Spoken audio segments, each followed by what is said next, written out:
Hey everybody, it's Romania Black. So, I have been for the last several months reviewing different manga and catching up with different series that I had been wanting to read and catch up on post watching the anime for. So I've caught up with Toilet Bound Hanako-kun, finally in the manga. I'm caught up to volume 15. And then for Twittering Birds Never Fly, I just finished catching up to volume 7. And so I did a few other volumes of Yoniko's work that I had been recommended heavily that I wanted to go ahead and read. But after that, I was like, do I want to keep reading manga series or do I want to jump back into an anime? And I have had, to be honest, a lot of requests for number 6. A lot. Like since way back when I was reviewing Given back last year, I had people being like, you should watch number 6. You should watch number 6. And all throughout the year, I've just had several requests for it. And I've had people tell me that the manga is really good. The way I understand it is that the manga is 9 volumes and the anime is only 11 episodes. So clearly there is a lot in the manga that is not included in the anime. So originally I was going to review just the manga series, but the closer I got to reviewing that, I was going to review it after I was done with these 2 works of Yonita Ko.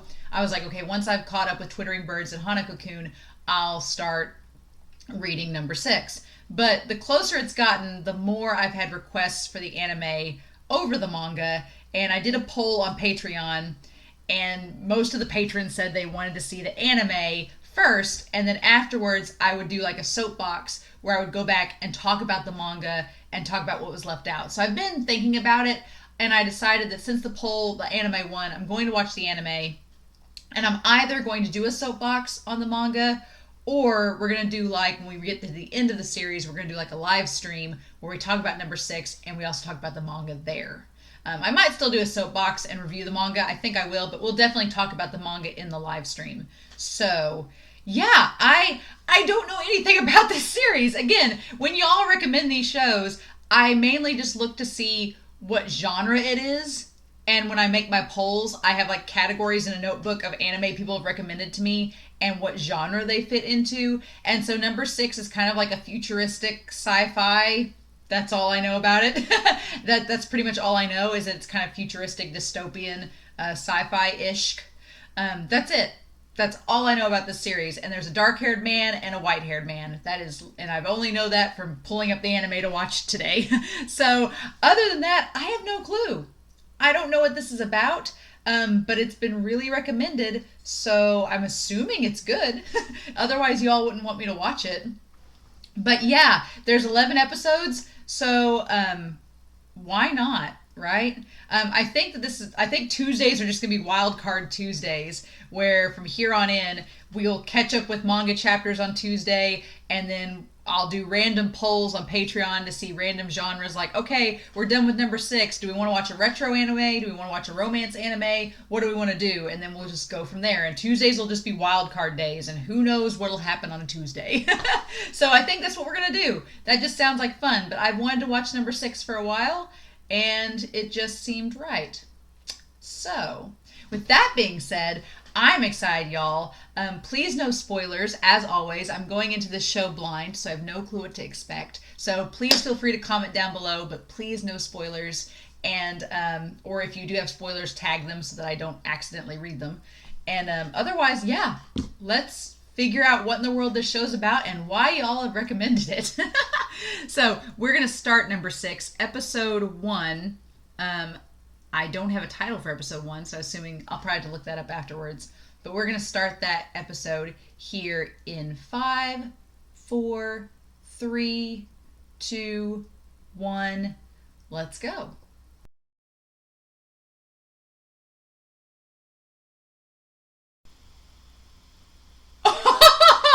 Okay. What? Holy cow! Oh my gosh! Oh, I don't know what I was expecting, but it was not that at all. This is so cool. This is so freaking cool. Okay. All right. I'm on board. I'm on board with this. I'm on board with this. You know what this reminds me of? This I'm getting major banana fish vibes from this. And I mean, not maybe like what you're thinking, but I just felt like banana fish vibes, and just the tone of it. The tone of it and some of the content just gave me very big banana fish vibes, and I was like, nope, okay, cool, on board. Okay, so Rat. I find the fact that this character's named Rat, very interesting, because we cut from him being chased in the sewers. We hard cut that to this utopian looking world with the kids in the classroom, and they're studying neurology and neuroscience, and they're talking about rats being experimented on, and how fitting that they're talking about rats being experimented on as we see a literal rat trying to escape his cage. Like, that clearly has probably been experimented on as well. Like, that seems to be the case. Interesting. And they're talking about, like, all this neuroscience. And this girl, I can't figure out, don't spoil me, but I can't figure out if she's, I don't think she's a sister. I think she's just a friend. She just happens to look kind of like him. Like Shion. And she seems like the childhood friend that's known him since they were little. But we get introduced to Shion here, who's 12, and the idea of this typhoon coming through, and that exciting him. Like, he's really happy that the typhoon is coming. And it's kind of unnerving, like, the way he smiles about it. But when he's screaming on the ledge, it's almost like this utopian world, everything is regulated, and everything proceeds in an orderly fashion. Like, nothing is out of place. Like, the technology, I love the idea of the technology here, and like them having to reply when there's a message sent out. They have to reply to make sure that they're compliant and listening, and that they're doing what they're supposed to. And so they have to reply to it, that they've heard what the government or the security bureau is telling them, which is interesting. And this opening scene where the girl gets mad, and it's just because these two kids are talking during her presentation, and they kind of insult her clothes, but she gets really mad, and it's almost like she gets mad because they're in the special course, and they're supposed to act a certain way, and these two boys aren't, and she just takes off after and beats them up. And then the faculty comes in like, okay, calm down. But I'm like, she's like attacking this kid, and they're just like, what's happening? And it's like it's nothing. Like, the violence is curbed by this sense of normalcy and complacency, and it's like, okay, don't do this. And there's a sense of being entrapped in this calm environment where things are artificially manufactured and kept compliant. And oh my gosh, it's so interesting, because there's just this sense of just trying to keep the status quo. And Shion seems like when he's yelling on the balcony, it's almost like because the typhoon's coming, that's the only time he can let loose and express himself and express like his emotions without being monitored. Because he opens up the window and screams into the wind, just like lets all this emotion out of him. This 12-year-old kid screaming this emotion, and it's not even enough. Like, he doesn't even get to enjoy it or savor it, because it's still picked up by the audio frequency of the house. And his mom calls in. She's like, hey, they said the window's open and there's a noise. Are you okay? So even he, in this moment of like freedom, isn't free. He can't fully escape it, which is like crazy to me. That everything's so monitored. And he's 12 years old. But it's also established that he's 12, and he's 12 years old, but he's very, not only intuitive, but he's kind of like a prodigy. Like, he's very, very smart, but kind of socially awkward. But, oh man, like the idea that he is just that smart and in the special course at age 12 is interesting to me. And whatever the special course is, it's like for the upper class kids, like the smart kids, like to kind of give them a pathway in this utopian world. I really love the scene with the grandmother, where they go to the grandmother's house, the girl's grandma, and she makes him the sweater. But there's something so telling about the part where they're in the giant closet and they're looking at all the clothes she's made, and like her old clothes from when she was a kid. And it's clear that the grandmother has like a little bit of maybe dementia or Alzheimer's, where she's starting to lose her memory because she repeats herself. She was like, "Oh, but I have no idea what to do for you." And he's like, he realizes that and they're like living so freely in number 6 in Kronos. Other than gardening and knitting, I don't have anything tomorrow and the day after. I have no idea what to do. So it's this idea that this woman, there's nothing for her to do. She just sits there and gardens and knits every day, and that's all she can do. Because even though it's this free world, it's utopia, the people there aren't free. They're not able to do exactly anything that they want to. She's pretty much regulated to this routine and can't get away from it. And even and that's so sad because Shion realizes, and that ties into him screaming into the typhoon. It's like his one chance to be free and express himself in this world of everything being rigidly enforced and regulated. And that's so fascinating to me. And it's kind of like you can see the undertones of the dystopia already, and especially like the way that the children are even taught or indoctrinated into it, because his friend Sufa Safu gives him the kiss, and because it's like in actuality it's a present from your grandma, so not his grandma too, it's hers. And then she gives him the kiss, and he's like, "Safu, what are you doing? Why are you doing the same thing as my mother?" And she says, "It's different. What I'm doing is a display of my reproductive instinct." So it's like the most non-romantic thing ever. Like that's just like, it's so sanitized and desexualized. It's just like, it's kind of gross how it's like baseline. It gives me very 1984 vibes. If you've ever read Orwell's 1984, like this is giving me those kind of vibes, which I love 1984, so I'm all about it. But the idea of chaos, like a spurt of chaos, when the umbrella flies away from Shion, he's excited by it because it's something that's not routine. It's something out of the ordinary. It's not normal. And then they do the moon drop as weeping, which is the Capitol Hall weeping, and everyone stops what they're doing and looks at it. And Shion thinks it's something cool. Like he thinks it's something neat.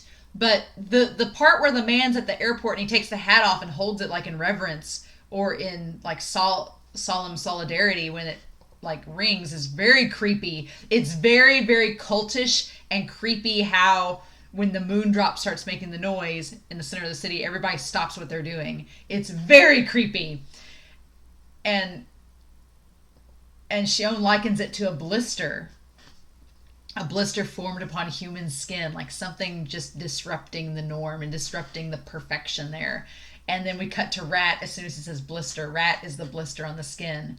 And it's, oh, I love it. I love it already. I love the symbolism. I love everything about this. And even like Rat meeting Shion after he cries into the storm and enjoys it, like meeting Rat, and Rat clearly being like, I could kill you if I wanted to, and you're not scared of me, and why are you offering to help me? Like, what's in it for you? And you're leading such a clearly, sanitized, fluffy existence that you think that you can just be nice to people, and that's not how the world is. So Rat has a very distinct view of society and a distinct view of humanity that is very different. You can tell that he's seeing Shion as being like spoiled and from like the upper 1%, like, oh, you have first world problems, you don't have problems that the rest of the world has. And Shion's just kind of like, I don't know why I'm nice to you. I just am. Like, he tries to play it off at first. He's like, oh, well, you look like a girl, and, you just seem like you were in trouble, and then in the end, he's like, I really don't have a reason. I just wanted to help you. And that seems to satisfy Rat to an extent. But him just whipping out, like, the anesthesia, and he's like, I'm just a local anesthetic. I'm just going to give you an anesthetic and then, give you stitches. And Rat's like, okay. I'm like, I'm terrified of needles. Like, that's my biggest phobia. And so if somebody came up to me and they're like, I'm just going to give you this anesthesia, I'm like, we need to read the fine print. Do you have a doctor's degree? Are you a licensed physician? And we established that he's looking at the trophy case that Shion has a lot of accomplishments. And he clearly knows the system because he's like, oh, you're able to progress to the special course at the age of 12. Like, you're so young and you're able to do this. Like, he knows how the system works, which is interesting. But yeah, and then the idea that this security bureau is looking for him, and everyone knows he's gone. There's not a dad shown in the picture, it's just the mom and Shion, so I wonder where the dad is, if he's present or if it's just like he's gone. But even when Rat like tackles him, because he's like, because Shion's like, why are you here? Why are they looking for you? And he's like, you don't need to know this thing. And this part is what reminded me of Banana Fish. The part where Shion is questioning, why are they looking for you? And he's like, you're better off knowing, not knowing. And it gave me such Banana Fish vibes, because it reminded me a lot of Ash and Eiji, and Ash being like, you don't need to know about Banana Fish. The less you know, the better, because it's like the more you get sucked in, you won't be able to get out. And he's like, and Rat brings up a good point. He's like, the fact that you've sheltered me in this highly monitored area, that they're gonna trace it back to you, you're already in trouble. Don't you realize this? Like, you don't get it. You're already in danger just by having me here. You should be more concerned. Don't be asking questions, because the less you know, the easier you're gonna get off. And Shion, I don't know if he totally realizes that. And then to prove a point, Rat's like, you're pretty defenseless. Like, I can just, if this were a knife instead of a spoon, you'd be dead. And Shion just kind of brushes it off. He's like, how do you do that? Like, how did you do that? Isn't that cool? Like teach me how to do that move that you did to like trap me. And Rat's like, well, you're just weird. What's wrong with you? But I like the idea that when he holds Shion's hand, he's like, I didn't realize that humans that weren't lifeless were this warm. It's like clearly this kid who's 12 years old as well has been through some shit. He has seen some things, and Shion is just getting sucked into this, which Shion is the type of character, it seems, that he wants to break away from the norm. He's tired of, also, like, Banana Fish, V for Vendetta vibes, like, getting all of that from this, and I love it. But I'm so intrigued, y'all, and that preview has me, like, even more intrigued. Like, because from the ED, he has white, I'm assuming that's Shion and Rat in the ED, but Shion has white hair now, and Rat looks distinctively older, and it said in the preview it's been 4 years. So, but in the preview he still had white hair too, so I'm like, I'm so curious, y'all. I've never really done this, but I don't know if I can wait a week or if I just need to watch the next episode. That's when you know that a show has you. When you instantly want to watch the next episode, that's when you know. That's when you know. So, lots of dystopian things. Interesting. It looks like at the end of the episode that Rat did leave, because he left the coffee cup and he's nowhere in sight. And Shion's looking out, like, seeing if, like, almost like he's wanting him to get away. But guys, yeah, so I have to see the next episode because I need to know. How are there only 11 episodes? No. This is definitely, I can already see how I'm going to be probably wanting to read the manga after watching this to see what was left out. Because if there's only 11 episodes and we've gotten this set up already, I have a feeling there's going to be a lot skipped over or condensed, and I'm going to want to see it in full context. So, yeah. Yeah, guys, this, I can see why y'all recommended this, and I'm so excited. This episode was wild. But, yeah. So, I'm curious.